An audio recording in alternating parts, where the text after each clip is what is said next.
qu'est-ce qu'on a pu constater? Eh bien, effectivement, dans un marché à -9, un média de la communication extérieure qui, à -6, surperforme le marché, même si c'est une surperformance relative, hein, puisque bien sûr c'est également malheureusement une diminution en net de ce segment du marché pub. Néanmoins, il faut reconnaître qu'avec la radio, c'est certainement le segment du marché qui se comporte le mieux. Ce qui est intéressant, c'est sans doute également de regarder les chiffres IREP finalement un peu en long trend, en prenant par exemple les chiffres sur 5 ans. Si on prend comme benchmark l'année 2007, eh bien on peut constater que si on met tout le monde en base 100 en 2007, on a un marché du plurimédia qui, à fin 2012, 5 ans après, est à 85, et une communication extérieure qui est à 94, donc qui surperforme significativement le plurimédia.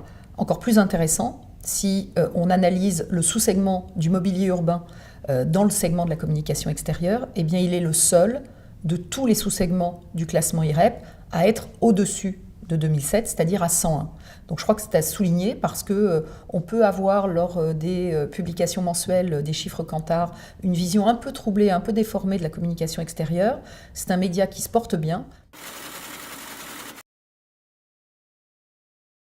On a un chiffre d'affaires en croissance très significative au niveau du groupe. Le digital pèse à fin 2012 6% du chiffre d'affaires du groupe JCDecaux et déjà 13% dans l'univers des transports. On est exactement conforme à notre plan de marche. L'idée en France était bien évidemment d'équiper l'univers aéroportuaire, aéroport de Paris bien sûr, mais également le top 5 des plateformes régionales. Ça a été fait. La présence des marques dans des univers tels les aéroports, bien sûr, peut s'exprimer au travers du digital, qu'il soit en petit ou en très grand format. La forme expérientielle, événementielle est très importante. Et les très grandes toiles et les très grands formats papier continuent bien sûr d'exister. Finalement, on voit un marché sur les aéroports publicitaires qui marche et qui fonctionne sur 3 segments, le digital, les très grands formats iconiques et l'expérientiel événementiel. On répond également aux appels d'offres des collectivités locales à mesure qu'ils sortent avec des appels d'offres concernant des dispositifs digitaux. Ça a été le cas à Angers sur l'année 2012 et ça sera l'équipement donc de la Défense avec l'appel d'offres qu'avait lancé De Facto, à la fois sur l'esplanade de la Défense mais aussi sur son circulaire. Et là, on verra apparaître en fin d'année 2013, début 2014, des dispositifs digitaux très emblématiques et qui vont venir renforcer notre offre B2B que nous avions lancée, le City Activity, courant 2013. Le marché local représente à peu près un tiers du chiffre d'affaires national de JCDecaux. Donc c'est un marché extrêmement important. Nous avons plus de 600 réseaux toutes les semaines que nous commercialisons à un grand nombre d'annonceurs. C'est un marché dynamique qui est en croissance régulière sur les 5 dernières années, tant sur son segment d'affichage temporaire que sur son segment de la longue conservation. Nous avons vu beaucoup de marques nouvelles venir effectivement nous rejoindre, soit en substitution d'un certain nombre d'autres médias régionaux. Je pense à une certaine substitution qui a pu se faire avec la presse gratuite et des marques qui n'hésitent pas au local à par exemple également utiliser JCDecaux Innovate pour faire des opérations. On constate finalement 2 évolutions très fortes pour le segment de la communication extérieure au sein de la stratégie des marques des annonceurs.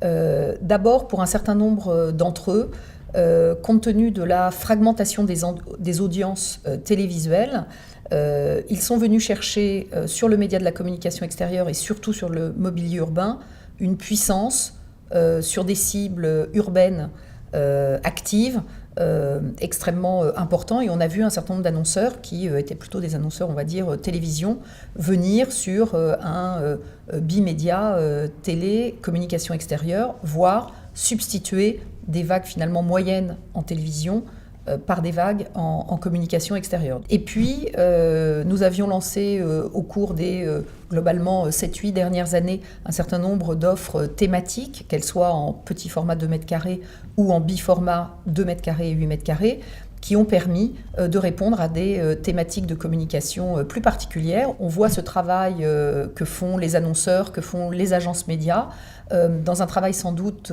très sélectif, plus dans la dentelle, qui permet d'aller toucher des cibles très particulières et de répondre à des objectifs de communication particuliers.